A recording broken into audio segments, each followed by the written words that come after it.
મહેસાણાની દૂધસાગર ડેરીના chairman vice chairman માટે સેન્સની પ્રક્રિયા મહેસાણાની અંદર ભાજપ કાર્યાલય કમલમ ખાતે યોજાઈ સેન્સની પ્રક્રિયા ભાજપના 3 નિરીક્ષકની ઉપસ્થિતિમાં સેન્સ પ્રક્રિયા હાથ ધરાઈ ભાજપ તરફથી અપાશે ચેરમેન વાઇસ ચેરમેન માટેનું મેન્ડેટ ડેરીના નવા ચેરમેન કોણ બનશે તેના ઉપર સૌની નજર છે અશોક ચૌધરી કે પછી નવું નામ આવશે તેને લઈને જિલ્લામાં અત્યારે ચર્ચા ચાલી રહી છે 7મી ઓક્ટોબરના રોજ ડેરીમાં ચૂંટણી યોજાશે ત્યારે સેન્સની પ્રક્રિયા શરૂ કરવામાં આવી છે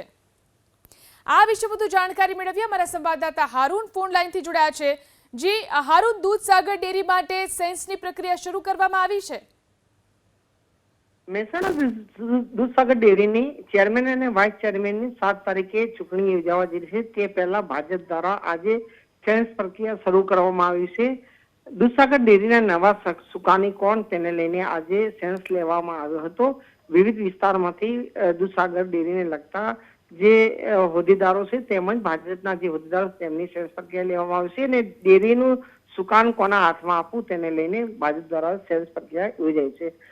7 તારીખે ખબર પડશે કે ડેરીની અંદર ચેરમેન અને વાઇસ ચેરમેન કોણ બેસે છે જે રીતે 2.5 વર્ષ અશોકભાઈ